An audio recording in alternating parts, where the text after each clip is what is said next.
19 ans de mariage, cette femme a découvert que son mari était parti se marier avec une autre femme en Afrique. En effet, une fois n'est pas coutume, ce n'est pas nouveau, on va pas faire comme si c'était extrêmement choquant, c'est monnaie courante dans la culture africaine, chez les hommes afro, chez les hommes noirs, de faire ça. En effet, ils ont galéré avec une femme, ils ont tout bâti, ils vivent aux États-Unis, pour la précision. Et ensuite, à un moment donné, après elle leur ait donné des enfants, qu'ils aient bâti ce qu'ils avaient à bâtir, ils estiment qu'ils ont droit à une nouvelle jeunesse, à de la nouveauté, à quelque chose de plus jeune, frais, voilà, qui va beaucoup plus répondre à leurs besoins d'estime de soi, parce que c'est toujours de ça qu'il s'agit, et bien évidemment, on ne nous mentant pas à leurs besoins libidineux, c'est-à-dire le sexe. Alors, est-ce que cette femme aurait pu éviter cela? Ben, d'une certaine manière, oui, car il semblerait que depuis de très nombreuses années, il y avait de très gros problèmes dans leur mariage, comme c'est le cas de beaucoup de couples. Et il semblerait qu'il y aurait même eu des infidélités, mais Agnès, en bonne fervente chrétienne, parce qu'elle est du Libéria, je crois, ou musulmane, peu importe, elle a toujours pardonné son homme. Alors moi, je ne suis absolument pas contre le pardon. En effet, je pense que dans un couple, on peut tout surmonter. Par contre, lorsque l'homme ne t'aime plus, il ne te désire plus, là, il faut trouver des accords et des solutions autres que de se voiler la face. Et je pense que c'est surtout de ça qu'il s'agit. Comme je vous l'ai déjà dit, beaucoup d'hommes afro, hommes noirs ne sont pas éduqués à dire je ne t'aime plus, je ne veux plus de toi, quitte le coin à cause de la culture, des familles, parce que le mariage en Afrique, ça englobe deux familles, des dots, des engagements très compliqués, plus le côté spirituel. On a toujours peur de se faire envoûter, de se faire envoyer chez les ancêtres par la sorcellerie, donc ils ne vont pas procéder comme ça. Parfois, ils ne t'aiment plus, ils ne te désirent plus, ou ils ne t'ont peut-être jamais aimé et tu étais juste un moyen pour eux d'accéder à une ascension sociale. Et oui, contrairement à ce que vous pensez, les hommes comme les femmes, ben, les hommes aussi, ils ont envie d'évoluer, d'avoir accès à certaines choses. Et ben voilà, on sait pertinemment que quand tu n'as pas d'argent, tu n'as pas accès à certains types de femmes que quand tu as de l'argent. Maintenant, si vous regardez bien, c'est un petit détail peut-être pour vous qui n'a pas son importance, mais dans l'ethno-coaching psychologie africaine, ça a son importance. Première femme est dark skin et la seconde est light skin. Alors, light skin naturel ou light skin avec du choco, je ne sais pas. Mais voilà, pour beaucoup d'hommes afro, avoir accès à une femme plus claire, métissée, c'est signe, on a déjà entendu, de royauté, de ascension sociale, de réussite. Et bah, plus ils ont de l'argent, plus ils vont essayer de priser ces femmes-là. Voilà, donc là, déjà, c'est déjà un signe. Et vu qu'il vient des États-Unis, ben voilà. Donc, ben, vous l'avez compris, il a remplacé l'ancienne par la première. Est-ce que profondément c'est interdit? Non, à condition d'être beaucoup plus honnête et de lui dire les choses. Mais il s'est caché pour le faire, très certainement parce que il voulait pas d'esclandre, il voulait pas de conflit. Les hommes n'aiment pas faire face au conflit, à la complication. Et aussi peut-être à cause des actifs.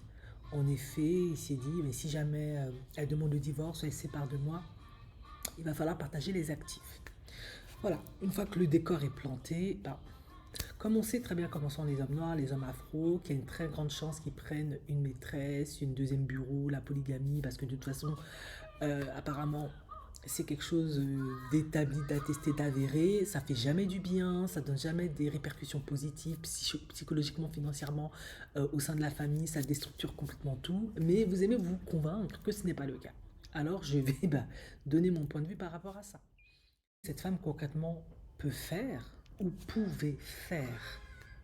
Ben, c'est très simple. Quand tu es avec un homme qui vient d'Afrique ou un homme noir, on va simplifier, et que tu commences à avoir des hauts et des bas dans ton mariage, et que tu l'aimes tellement et tu es tellement en dépendance affective que tu ne veux pas travailler sur ton couple, aller voir un conseiller ou tu ne veux pas le quitter parce que tu préfères écouter les uns les autres qui te diront c'est normal, ça va aller, c'est le mariage.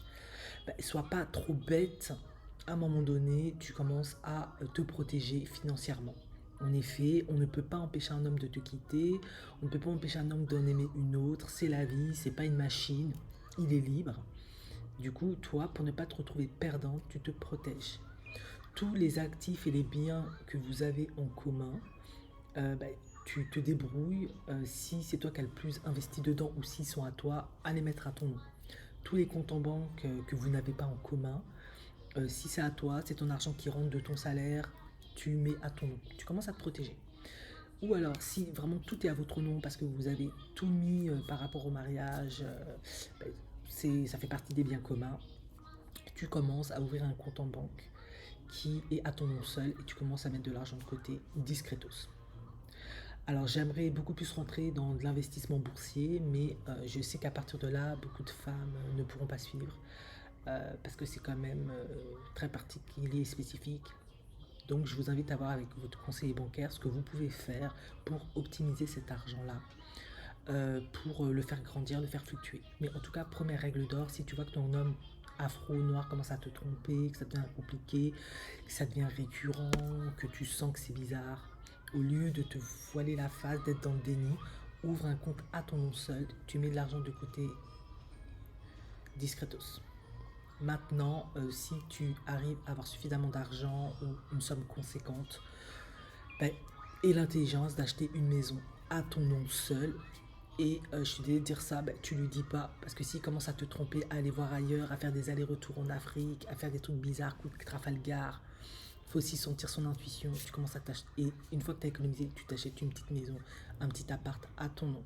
Parce que ben, on les connaît, certains, la plupart d'ailleurs, quand ils aiment plus une femme, ils partent, ils abandonnent femme et enfants, ils vous ignorent, ils vous laissent complètement dans la mouise.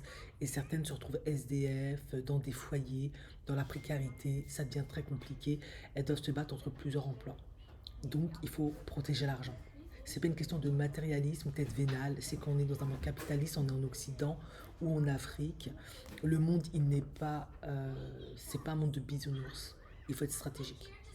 Et si tu ne peux pas encore acheter une maison, mais que tu as mis un peu d'argent de côté, tu prends une partie de cet argent et tu essaies d'ouvrir un petit commerce, un petit business, pour après le divorce ou même pendant, et tu te débrouilles pour qu'il ne soit pas non plus au courant. Voilà, tu te protèges.